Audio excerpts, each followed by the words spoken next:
Edouard, bonjour. Tout d'abord, comment s'est passée la semaine? Parce qu'il y avait aussi pas mal d'incertitudes au niveau de certains joueurs, donc voir un petit peu quel est l'état des troupes à 2 jours, pardon, du match contre le Standard. Le point sur l'équipe au niveau physique, au niveau médical est plutôt positif. Il y a d'abord le cas de Loïc qui a fait un geste un peu brusque en début de match ici contre le Berscott et lui va être out pour en principe entre 2 à 3 semaines. On s'attend pour Loïc vu la lésion qu'il a aux ischio-jambiers. Donc ça c'est le concernant. Concernant Hervé, il a très bien réagi après quelques jours de repos. Les scanners qui ont été faits en début de semaine étaient très rassurants. Donc il a suivi le traitement qui était nécessaire et il a retrouvé le terrain lui aujourd'hui individuellement. Il sera avec le groupe à 100% demain. Donc les nouvelles le concernant aussi sont positives. Et pour le reste, on retrouve un noyau qui est complètement fit. Jules est de retour et a fait une très bonne semaine d'entraînement. Rio a fait une très bonne semaine d'entraînement aussi. Évidemment, les deux sont à des stades différents. Juste de par la durée de leur absence, Jules a été absent moins longtemps que Rio, donc Rio a un peu plus de retard à rattraper, je dirais. Mais ils ont montré tous les deux de très bonnes choses cette semaine.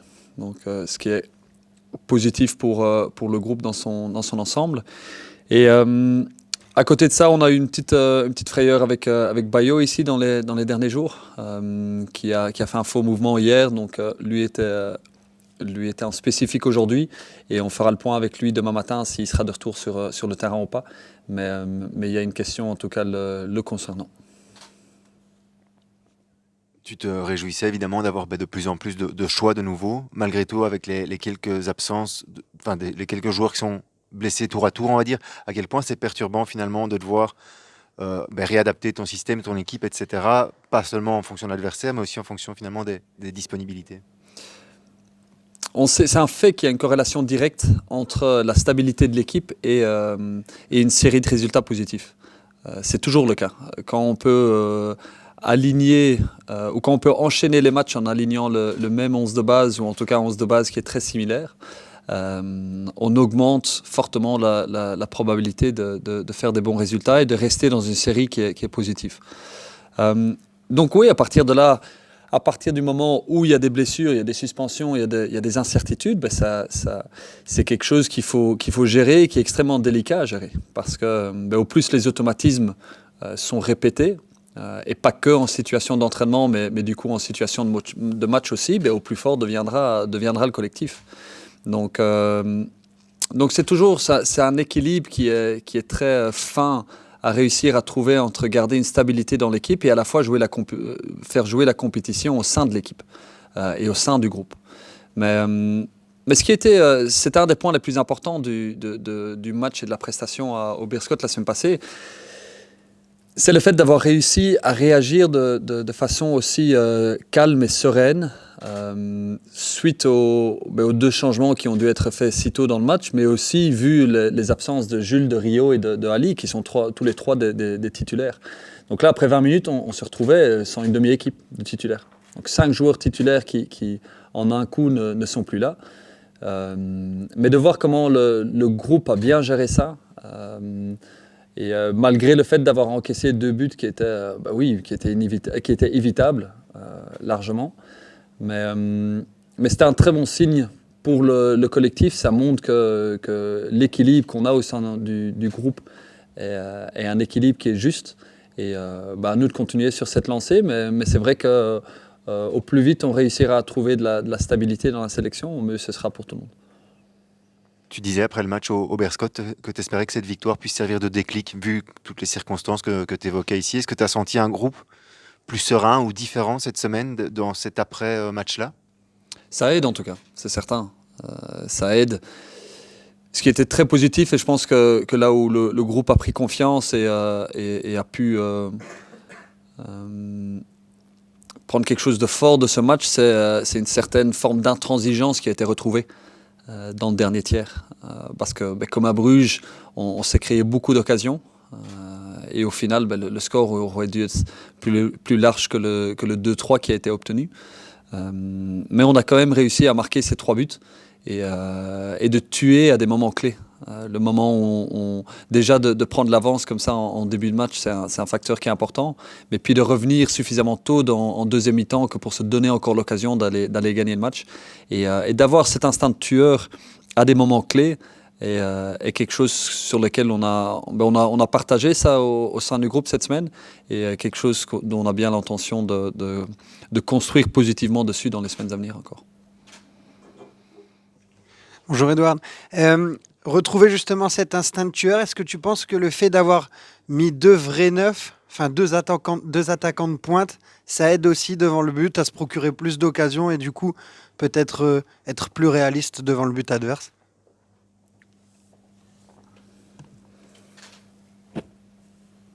Oui et non. Oui et non. C'est toujours, on choisit les profils des joueurs en fonction d'abord des forces en présence au sein de l'équipe.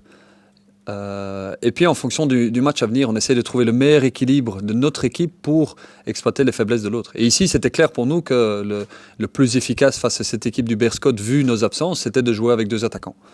Et donc de savoir qu'on a cette solution et qu'elle fonctionne, tant mieux pour nous. Mais on l'avait essayé plus tôt aussi. Et ça avait moins bien marché. C'était en deuxième mi-temps ici contre Serein. On avait une demi-heure avec les deux devant. Et ça avait moins bien marché. Pourquoi ? Parce que les automatismes n'étaient pas encore là.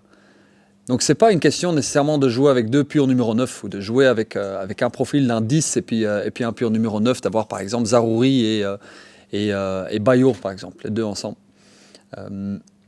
La question la plus importante, c'est d'abord de trouver une stabilité et de pouvoir répéter un certain duo ou un trio, comme on l'a fait souvent cette saison, et de commencer à trouver les repères dans les automatismes, que les joueurs, les yeux fermés, puissent se trouver. Et là, le fait, oui, on a travaillé toute la semaine sur cette paire d'attaquants-là, avec Vakoun et Youssouf ensemble, et donc leur prestation a été dans la continuité de la semaine où il y avait déjà certains automatismes. Mais la prestation était loin d'être parfaite non plus.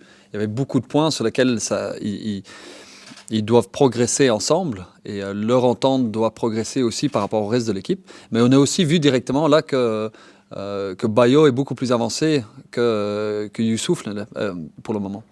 Pourquoi ? Parce que Bayo est arrivé plus tôt lors du mercato de janvier, il y a ça, alors que Badji il est arrivé beaucoup plus tard dans le mois de janvier. Et il y a encore un retard physique à compenser pour Badji. Et les automatismes, etc., qui font que ça s'est vu là, vendredi que Bayo est plus avancé. Donc c'est réducteur de dire « Ah, Charleroi joue avec deux attaquants, tous les problèmes d'efficacité sont résolus, tout va bien ». C'est plus complexe que ça et c'est à nous de trouver les bonnes complémentarités et puis d'améliorer encore les automatismes. Lors du match aller face au Standard, tu avais dit à la conférence de presse d'après-match que tu avais beaucoup parlé des distractions pour justement évacuer ce problème avec tes joueurs. Le fait que les supporters du Standard soient autorisés à venir malgré les incidents du match aller, tu trouves ça normal toi ? Est-ce que tu l'as justement encore accentué ce point auprès de tes joueurs ? Parce que ça pourrait dégénérer en fonction... Tout d'abord, je n'ai pas un avis. Moi, je suis entraîneur... principal, je suis coach, je suis concentré sur le foot, donc c'est pas à moi d'avoir un avis sur si c'est normal, pas normal, si c'est acceptable, pas acceptable. Moi, je suis content pour le spectacle. En tant que supporter, avant tout, je trouve ça top qu'il y ait des supporters qui soient là. Et au plus de supporters il y aura, au mieux c'est. Donc non, pour le spectacle et pour l'occasion, tant mieux qu'il y ait des supporters adverses. Et mon avis là-dessus s'arrête là. Et maintenant, oui, il y a certains matchs comme ça. Où il y a plus de bruit et plus de distraction autour du match. Et on sait ici l'importance que ce match a pour nos supporters, pour notre communauté Carolo. C'est le match de la saison. Et donc ça a été à nous à trouver dans la préparation de ce match cette semaine un équilibre entre se rendre compte de l'ampleur du match, de savoir quelle importance ça a pour nos supporters, et à la fois de rester focalisé sur le jeu, parce que c'est notre jeu qui va l'emporter. C'est notre jeu couplé avec notre engagement et notre puissance physique. Ces éléments-là mis ensemble et faits au meilleur niveau, c'est ça qui va faire la différence et qui fera qu'on aura le résultat qu'on veut. Donc oui, on a encore discuté des distractions. Elles sont différentes à ce match-ci que quand on joue à l'extérieur, ça c'est sûr.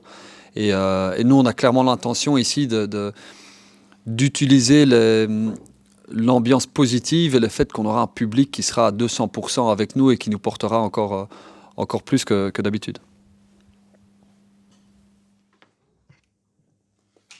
À quel genre de match tu t'attends dimanche aussi, aussi bien par rapport au match aller, finalement, où en tout début de match, le Standard a raté l'une ou l'autre occasion, et puis finalement, vous l'avez largement et méritoirement emporté. Et aussi au fait que le Standard ait joué finalement en semaine, ça a permis de peut-être leur redonner un peu de confiance là où ils n'en avaient pas trop, mais physiquement, ils le sentiront peut-être aussi. Donc voilà, quel genre de match tu attends dimanche? Un match intense, ça c'est clair. Au niveau d'engagement, l'impact dans les duels et tout ça va être à un haut niveau et c'est tant mieux. Moi, personnellement, je prends encore plus de plaisir dans ce type de match-là. On sait qu'il y aura aucune retenue des deux côtés. C'est deux équipes qui vont s'affronter et qui vont aller chercher l'autre. Et ça, ce sera notre intention. Et le match aller était une bonne preuve de ça. Le Standard là avait super bien entamé le match pendant 15-20 minutes et c'était notre temps faible à ce moment-là. Et il y aura peut-être un moment pendant ce match-ci dimanche où oui, on aura peut-être un temps faible et où l'adversaire aura une période de domination. Et la clé, c'est comment on gère ce moment-là. Et nous, on est confiant qu'on a une résilience et qu'on a une force collective qui nous permettra de bien la gérer comme on l'a fait au match aller. Ces 15 minutes-là, on n'a pas encaissé. Il faut un petit peu de réussite, mais cette réussite-là, elle commence tout doucement à tourner en notre faveur. Et puis le reste du match, nous à le dominer comme on veut le faire et à frapper au bon moment.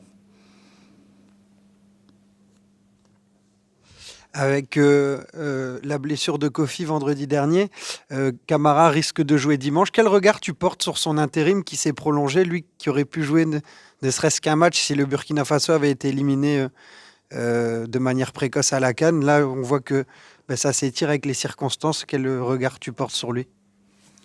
D'abord, c'est pas un intérim. Ça, c'est très clair. C'est pas une question d'intérim ou pas. Camara a été recruté sur base de son profil, sur base de ses qualités, autant technique en tant que gardien de but, mais aussi athlétique et de personnalité. Il a une influence positive sur le groupe qui est différente de celle d'Hervé, mais qui est tout aussi positive que celle d'Hervé.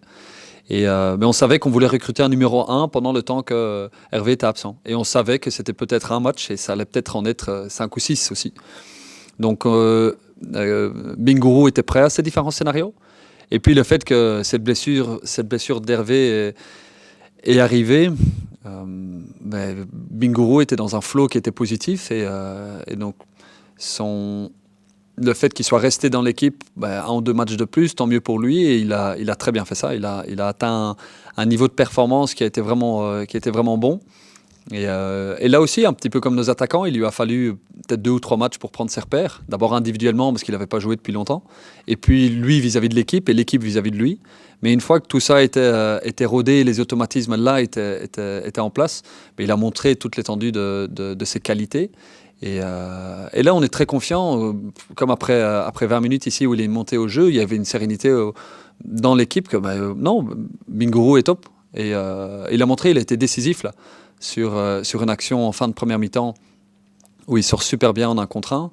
Et on sait que si on a besoin de lui dimanche, il sera décisif, comme il l'a été à plusieurs reprises maintenant et comme Hervé l'a été pendant 6 ou 7 mois.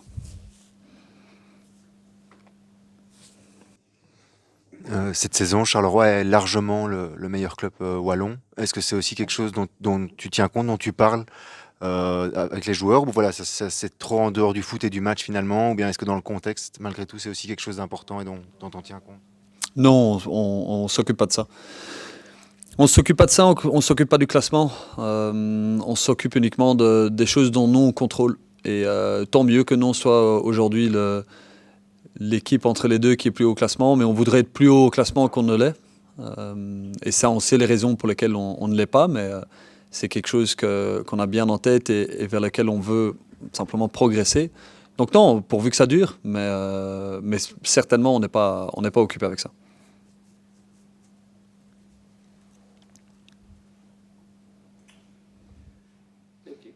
Merci bien.